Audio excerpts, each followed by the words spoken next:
Hello, Symposiast. I'm Dr. Angela Puca, Religious Studies PhD and University Lecturer, and this is your online resource for the academic study of magic, esotericism, paganism, shamanism, and all things occult. Today we talk about the truth about Lughnasadh, or Lammas, the famous festival of the Eightfold Wheel of the Year in the Wiccan calendar, which has now become part of the more general pagan and esoteric calendar of celebrations. But before we dive into that, I'd like to remind you that I am currently running my online course, The Philosophy of Magic, where you will find out all the different stances on concepts such as reality, the self, time, interaction, and all the foundations underlying and underpinning magical practices and all the different magic traditions throughout history. So there is still time to sign up. You can recuperate the past lectures via the recordings and attend the upcoming ones because we are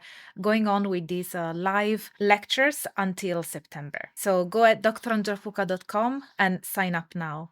Also, if you enjoy this project of delivering free academic scholarship on all things esoteric, please support me on Patreon, send me donation on PayPal, and check out my services again on my website, drangelapuca.com. It is thanks to you that this project stays alive, so thank you so much for supporting it. And thank you to all of my patrons who are the rock of this channel and this project. Now, imagine standing on a ridge at the end of July. Below you, grain is ripening, but it is not yet safely gathered. The old stores are running low. A storm, blight, or political conflict could still turn promise into hunger. Around you are neighbors, traders, athletes, pilgrims, and potential partners. Some have come to pray, some to raise, some to bargain, and some simply to be seen. That scene brings us closer to historical Lughnasadh than the familiar image of a tidy altar dressed with sunflowers and a corn dolly. The modern altar can be meaningful,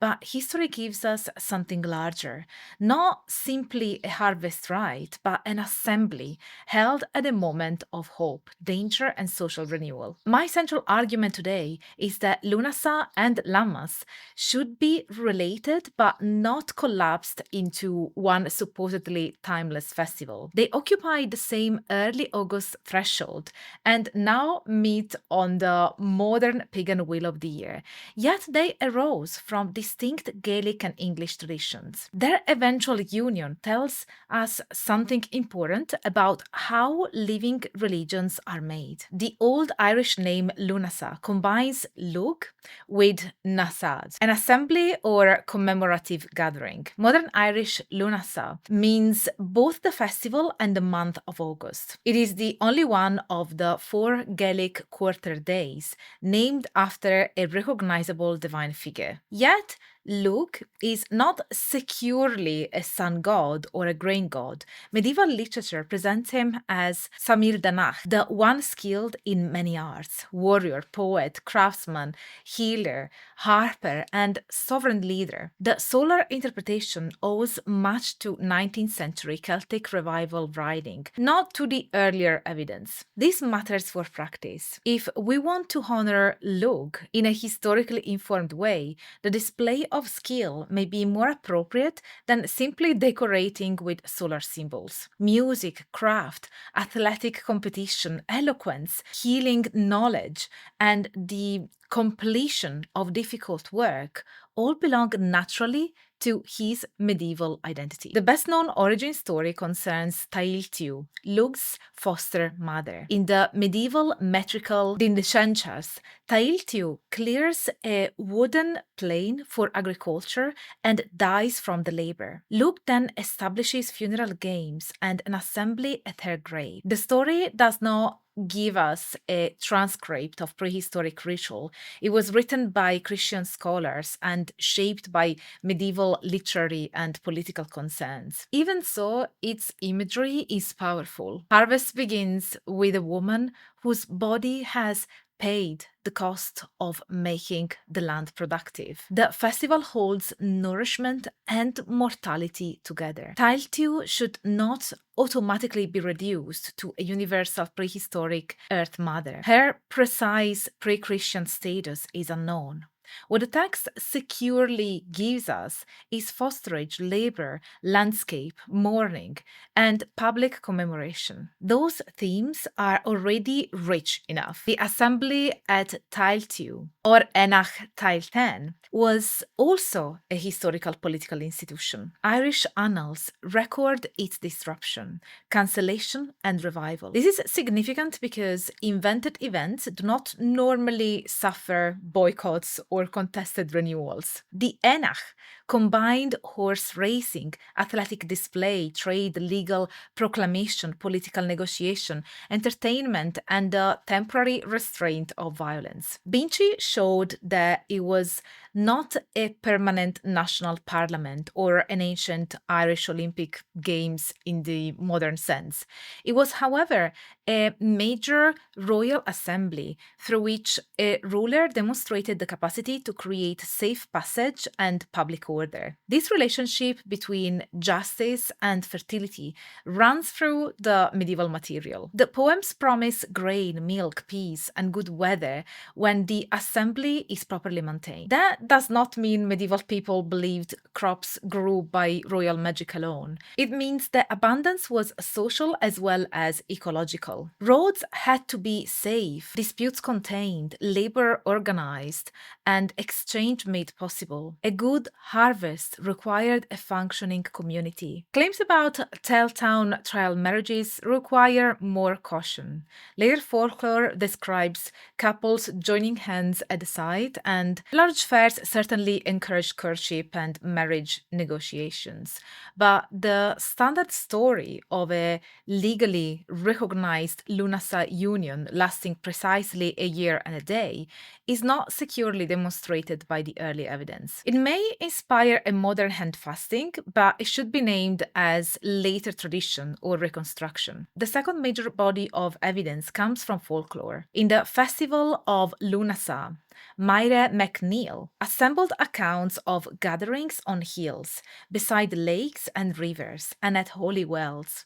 Communities climbed heights, gathered bilberries, ate the first new potatoes, held races, traded, danced, courted, and visited sacred waters. The festival might be called Garland Sunday, Bilber Sunday, Mountain Sunday, or Reek Sunday, and it was often observed on the last Sunday of July or the first Sunday of August. MacNeill believed these customs preserved fragments of an older ritual drama. She reconstructed a contest in which Lugh overcomes a figure of blight or famine, secures the harvest, receives first fruits, and presides over games and feasting. In later Christian folklore, St. Patrick often occupies the victorious role and Crom Dubh the role of the withholding power. MacNeill's collection remains indispensable, but her reconstruction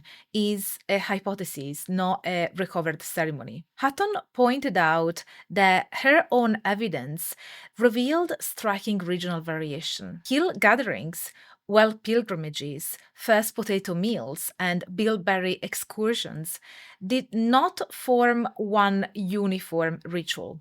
We should therefore use MacNeill's reconstructed drama creatively only if we identify it honestly as reconstruction. Nor should Christian pilgrimage be treated merely as paganism in disguise. Rick Sunday or Croagh Patrick and the many Holywell gatherings are living forms of vernacular Christianity. Saints, mass, fasting, landscape, and seasonal custom have interacted for centuries. Religious change is often a process of translation and coexistence, not simply theft or replacement. Lammas enters from another direction. The word comes from Old English, Loaf-Mass, meaning Loaf-Mass. It referred to the blessing of bread made from the new grain and became a date for fairs, rents, and the opening of some cultivated lands to common grazing. One Anglo-Saxon protection right placed portions of Lammas bread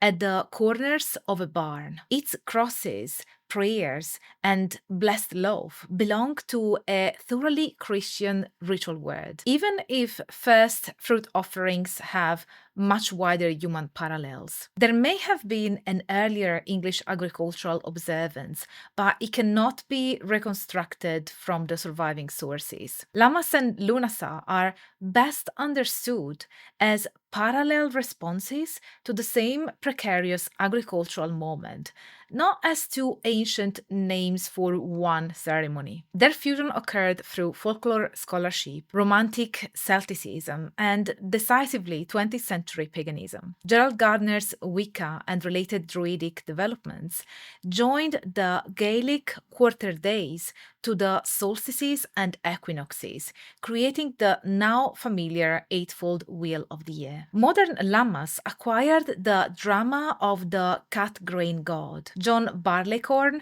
bred as transformed divine body, and the first of 3 harvest festivals. Much of that theology owes more to Fraserian comparative mythology and modern ritual creativity than to medieval Ireland. Calling this an invented tradition need not to be an accusation. Hatton uses the term to explain how authentic old materials can be assembled for new religious purposes. Contemporary paganism does not become meaningless because its will is modern. Its integrity depends on whether practitioners distinguish inspiration from evidence. The same principle helps with place and season. Practitioners in the southern hemisphere often move Lughnasadh to early February so that it coincides with local ripening, while others retain August because ancestry or a shared international calendar matters more to them. Neither choice can claim to reproduce medieval Ireland exactly. The older evidence itself contains fixed dates, shifting Sundays, and crops that ripen differently by region. Climate change now unsettles those timings further. A thoughtful rite can therefore ask what is actually fruiting, being harvested or becoming scarce where we live. Local observation is not a betrayal of tradition. It recovers the agricultural attentiveness on which seasonal ritual originally dependent. What then might an academically responsible observance look like? Share the first genuinely seasonal food.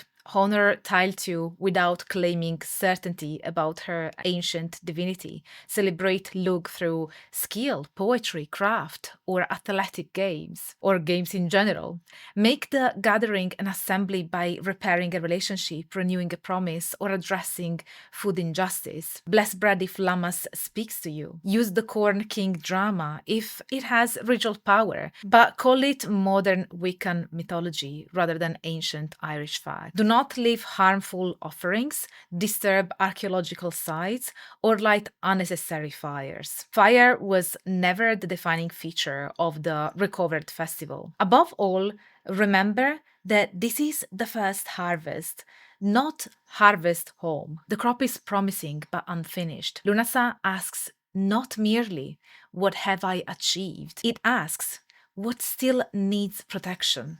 Whose labor made this possible? What must the community repair if abundance is to be shared? At that threshold, history and practice meet. Tailtiu reminds us of cost.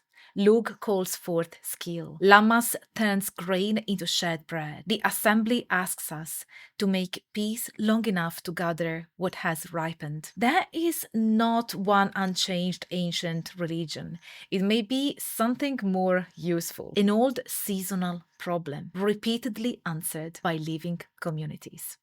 Thank you so much for your attention, and happy Lammas or happy Lughnasadh to all of you celebrating. Please remember to sign up for my online course, The Philosophy of Magic, which I'm currently running on my website, drangelapuca.com, so that you can find out all the philosophical stances underpinning different magical practices and traditions. And please support my work so that I can keep making these informative videos for everybody, free online. And you can do so by joining my my fantastic and ever-growing Patreon community. We have monthly lectures, a book club, a monthly gathering where you can ask me and the community all of your esoteric questions.